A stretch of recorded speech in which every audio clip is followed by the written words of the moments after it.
This is the Heybike Hauler, a budget electric cargo bike that's pretty darn good, but quirky. There's some really strange features on this bike that I've never experienced before.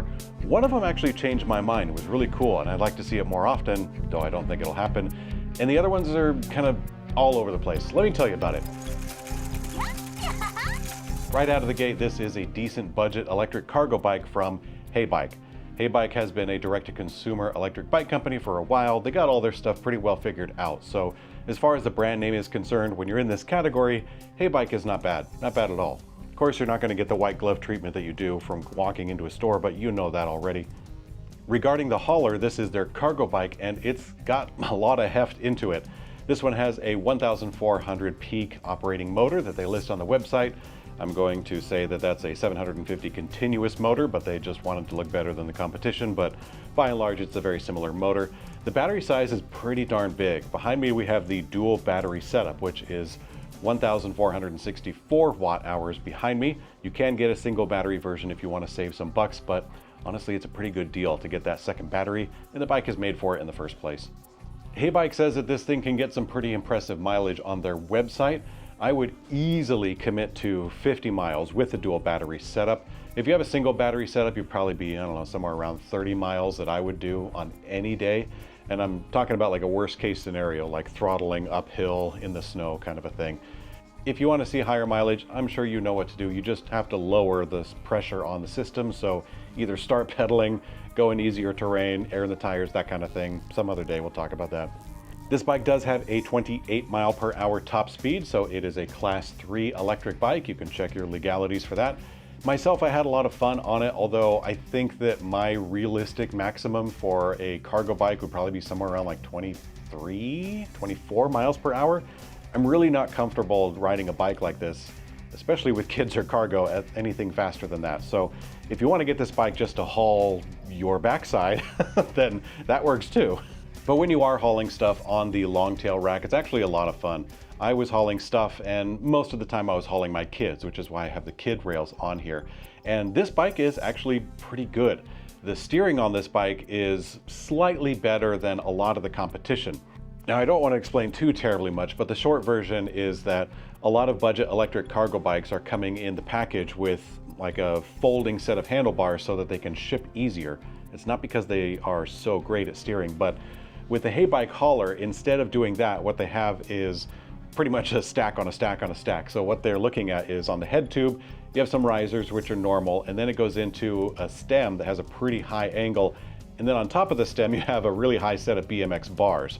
So that's actually pretty cool because this bike can be adjusted more so than some of the competition, in that the handlebars can be actually pulled back a little bit. And then if you have a rider with shorter limbs, or shorter legs that is, they can actually reach this bike and steer it better. Now, aside from that, the bike actually does steer better anyway because you're getting more feedback, tighter control with it. Now, for a cargo bike that's going 28 miles an hour, that's definitely better, we'll say. Again, it's not the total package that you're getting from like a fully sized, fully built cargo bike that you get at like a store. Those are crazy expensive. It's not really the price target that we're talking about in the actual competition for this bike, so I'm not going to spend any more time on that. Now, regarding the payload, this bike does actually keep the weight really low. When I was riding it, it really felt like the bottom bracket was really close to the ground, closer than a lot of other bikes that I've ridden, including some budget cargo bikes like this. So the first thing that I noticed about the Heybike Hauler when I saw it online was actually the pegboard for the wheel skirts.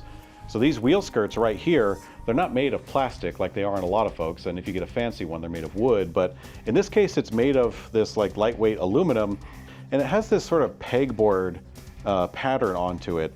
Now, it's not actual pegboard, like it's not, you know, 1/4-inch pegboard or something that's compatible that way, but it does have all these slots for it that you could put in some accessories or mounts or perhaps some kind of a box for easy carry.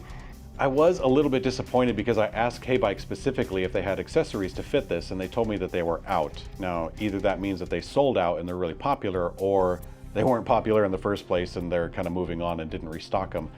But as it stands right now, this rear rack, if you wanted to do something with it, it would be the DIY category. You'd be pulling out zip ties or getting out your little hardware drawer set to try and make some sort of mount for this, which is a really cool thing. I wish that it was a little more finished as like a finished package. The capacity for this bike to carry kids has some pros and cons that are kind of interesting. So the kid rails don't have a rear rest for like the total rear at the very back of the bike for the kid's back to rest upon. So when the bike gets a lot of power or when it's going up a hill, there is a small, albeit real chance that they could fall backwards and fall off of the bike if they don't have experience. When the kids get used to it, like my girls have a lot of experience on cargo bikes, so they know it's not a big deal. They know what to do. They know how to hold on. So I don't want to call it an issue, but it looks like an issue. We'll put it that way. But one of the strange things about the Heybike lineup is that I didn't see a pad for the top of the rear deck, like a cushion for the kids to sit onto. So I've got an aftermarket one that I actually got from Extra Cycle. But yeah, Heybike didn't have one on their website that I could find. That may change in the future, so don't discount it entirely. But with the rear triangle, there is at least one goofy thing about it that I wanted to point out, and one really impressive thing that I liked quite a bit.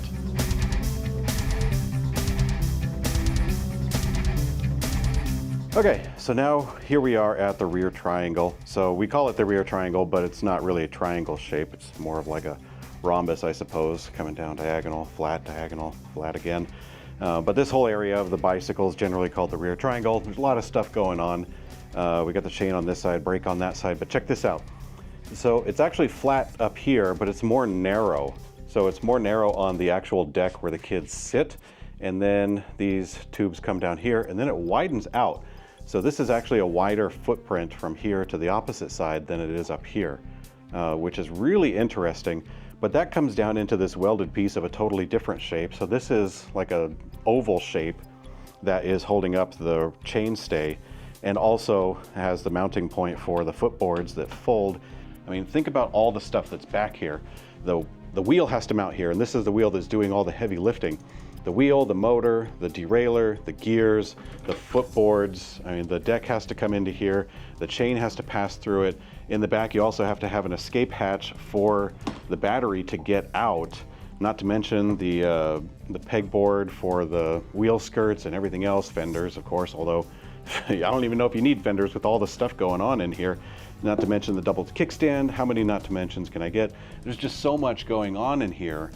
I definitely feel for the designers when they're trying to do something new and stand out, and it does do that. I mean, it's pretty successful, except for one thing that really does kind of, I don't know, we'll say verb my noun, put it that way.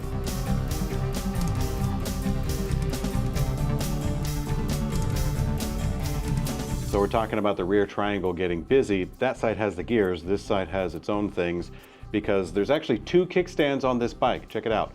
I'll lower the camera here. Right now it's on the center mounted kickstand, so it has a spot on each one. That's good for loading cargo. Takes a second to deploy, but you get the hang of it. But aside from that, there's like I guess you'd call it like a quick access option. There's a kickstand here that's hanging off of the chain stay down here. So it's mounted right here, and that is just a quick one that you can use. Now, this is actually a feature that I didn't realize I would like. When I first saw it, I was quite perplexed because this bike already has an opening for a mid-drive motor that is just a case for holding the controller and the battery paralleler, and there's an actual motor inside the rear hub. So it looks like it has two motors, and it actually has two kickstands, so it looks pretty bulky. But in this case, the two kickstands was pretty cool. Now, from what I have heard, two kickstands is something that's fairly common in scooters for like courier service. When they have to load something up, they use the big boy, and then when they need to just do a quick thing for a small delivery, especially when it's lighter in the end of the day, they just use the quick one to go in and out, boom, done. And I didn't realize how awesome that would be. So a lot of times when I was riding this bike and loading it up, I'd put my girls on the back, I'd use a double kickstand. But if I'm just doing something real quick or running into a store, I could do the single side kickstand, and that was really cool. And that's a feature that I didn't think I would like. I really came into it thinking I would not like it. However, there is another thing on the back of this triangle that's kind of a bummer.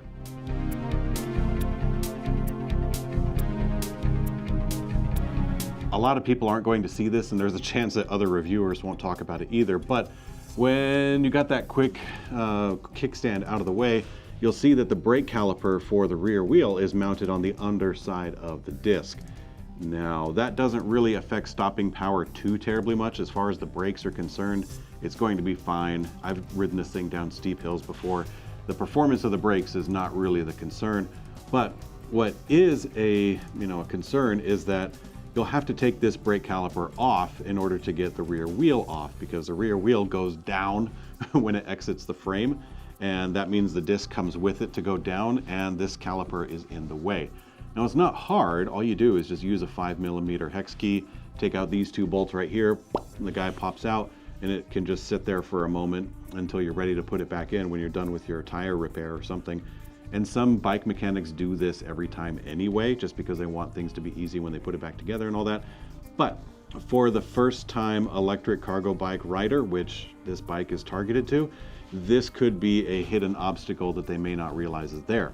So hopefully you either have a good relationship with the shop next to you that can do this sort of thing, or you're not intimidated by it and you really like that pegboard, then it's not really a big deal. But I just wanted to point that out because it's something that a lot of people are not going to know when they're shopping for this bike online. So now you do. So the lights on the Heybike hauler are actually one of the features I like the most. This has a full set of lights for the front and the back, which is, becoming more popular, but in this case they did it really well. So you have a really bright tail light that does illuminate for the brake light function, which is pretty cool, just like a car. It also has a turn signal functionality right here. So let me go ahead and show you what that looks like. So we'll go ahead and hit the brakes, and you'll see it flashes, which is cool. Sometimes they just get brighter. In this case, it flashes. Go ahead and hit the turn signal. So that turn signal just flashes orange color, which is pretty cool. We'll hit the other side on there, which is neat. And then when you turn the whole thing off, that's where things get really interesting, because you can still see, if you look closely, the illuminated Heybike logo in white. So yeah, just a fun little thing that it shows that when the bike is turned on. But the cool thing about this is that it shows the same turn signal functionality in the front, and that's actually pretty rare. The headlights on this bike are pretty neat. It's nice and bright. That turn signal on the front of the bike is something that's not as common that I had mentioned. Pretty cool that they've got that on here, both the right side, the left side, and those are flashing orange. I don't know if a car is really going to make out which side you're signaling from the front, but they will know that something's going on, and your position in the road should tell them a little more, and hopefully you got some high-vis habits in the first place. One of the weird things about the headlights is that there seems to be like a sensor for it. So there is a switch up here on the handlebars to turn them off, but then if the sensor is covered, it might just turn on itself. I think it's up on the display. But yeah, they're a little goofy with the way that they control, and there is a separate control module on the handlebars for the turn signals and the headlight, and that kind of clutters things up a little bit. So the functionality is definitely there. It's just a little redundant with how they have it turn off and on, but you can get the hang of it. So I've kind of interlaced my opinion throughout the features, but let me go ahead and tell you my experience with the Heybike hauler and the things that I liked or didn't like about it. Now, the things that I like about it are principally that it's a solid entry in this category.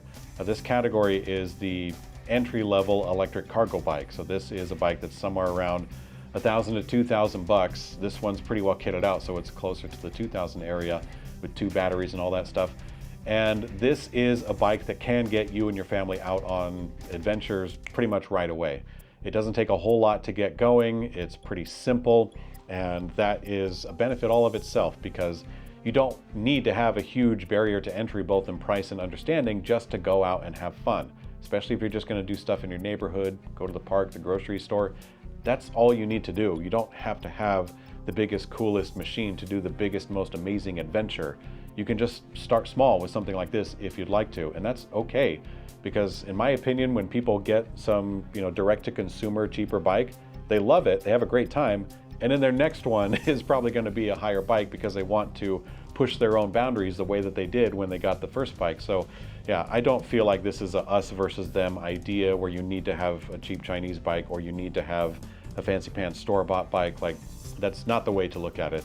The way I look at it is kind of a progression, and this is a good way to start. Now, the peculiarities of this particular model, like the upside down brake in the back, so long as you understand that and you know what you're getting into, this would not be a bad bike for your first electric cargo bike. It's decent. The weight of the bicycle is low. You got some good adaptability with the handlebars coming down. The steering is better than the competition in its category, but not better than the next category. I have an upcoming video for the top 10 mid-tier electric cargo bikes, so that's going to be the bikes that are kind of above this, both in price point, specs, and other things. You can check out that video here, or you can check out this, which is a playlist for all the cargo bike adventures that we've had thus far. I'm Mikey for Blue Monkey Bicycles, and I will see you on the later.